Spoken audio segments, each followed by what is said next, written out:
علماء بننا، دائی بننا، دعوت کا کام کرنا،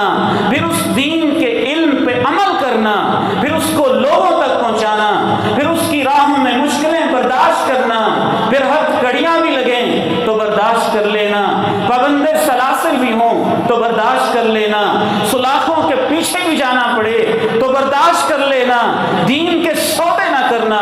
حق بات بیان کرنا، ڈنکے کی چوٹ بیان کرنا، اور اللہ کی راہوں میں سب کچھ برداشت کرنا۔ ایسے لوگوں کے جب جنازے اٹھتے ہیں تو ان کی اپنی ہی شان ہوتی ہے۔ امام احمد بن حنبل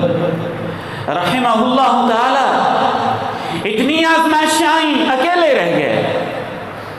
پورے بغداد میں تنہا رہ گئے،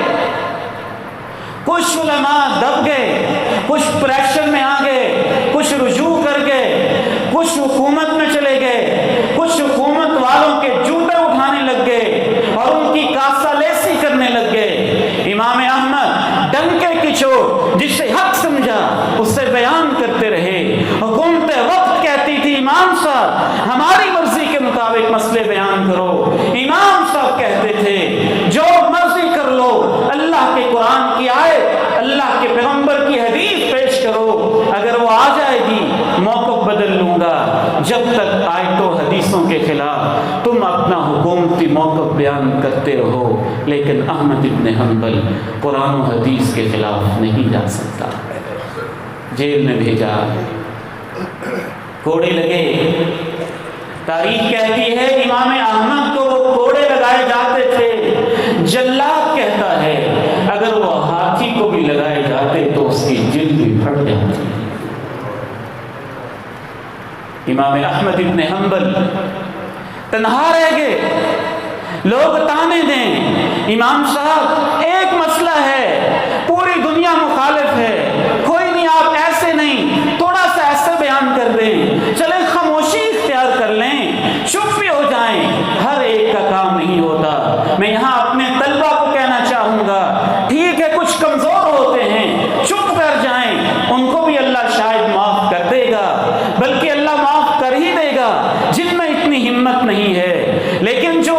اللہ نے ان کو ایمان دیا ہو، استقامت دی ہو، طاقت دی ہو، ہمت دی ہو، امام احمد جیسی، یہ تو کوئی ایک آدھی ہوتا ہے نا۔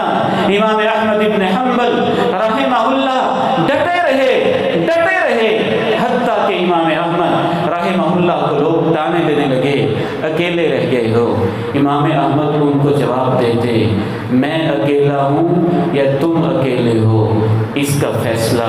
اس دن ہوگا جب میرے تمہارے جنازے اٹھیں گے۔ میں اکیلا ہوں کہ تم اکیلے ہو، اس کا فیصلہ اس دن ہوگا جس دن جنازے اٹھیں گے۔ امام احمد کا یہ قول تاریخ میں سنہرے حروف کے ساتھ رقم ہوا، اور اصل میں اس خطبہ جمعہ کا موضوع امام احمد کے اس قول ہی سے میرے ذہن میں آیا کہ امام کو اللہ نے کیا بصیرت دی تھی، کہنے لگے میں اکیلا یا تم اکیلے، فیصلہ اب نہیں ہوگا، اب حکومت ہے، وقت ہے، ان کے پاس پولیس ہے، طاقت ہے، جیلیں ہیں، پریشر ہے، دباؤ ہے، فیصلہ اس دن ہوگا جب میرا تمہارا جنازہ ہوگا۔ امام لکھتے ہیں، تاریخ لکھتی ہے، دور جاہلیت میں اور اسلام کی تاریخ میں بھی جتنا شان والا جنازہ اللہ نے امام احمد کو تعداد کے لحاظ سے نصیب کیا، نہ پہلے کبھی ہوا نہ بعد میں کبھی۔ کیا شان تھی اس جنازے کی؟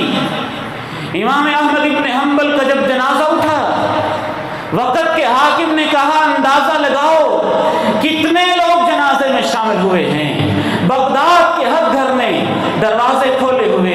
ونڈو کھولی ہوئی، کھڑکیاں کھولی ہوئی، امام احمد کے جنازے میں جانا ہے، ادھر وضو کر لو، کوئی کہہ رہا ہے ادھر وضو کر لو، کوئی کہہ رہا ہے ادھر وضو کر لو، ادھر وضو کر لو، ادھر وضو کر لو۔ عورتیں اپنے گھروں کی چھتوں پہ چڑھی ہوئی ہیں، لوگ ہیں کہ آتے ہی چلے جا رہے ہیں۔ اس دور کے اندر جب آبادیاں محدود ہوتی تھی، جگہ کے لحاظ سے اندازہ لگایا گیا 10 لاکھ لوگ امام احمد کے جنازے میں شامل ہوئے اور جگہ کم پڑ گئی، بہت سارے لوگوں نے سمندروں میں کشتیوں میں کھڑے ہو کے امام احمد کا جنازہ ادا کیا۔ ابن حاتم لکھتے ہیں امام احمد کے جنازے کو دیکھ کے، ان کے مقام، ان کی شان، ان کے وقار کو دیکھ کے اس دن 20,000 یہودی، عیسائی اور آگ پرستوں نے صرف جنازے کی شان کو دیکھ کے کلمہ پڑھ لیا تھا۔ یا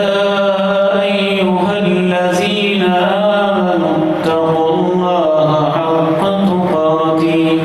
ولا تموتن الا وانتم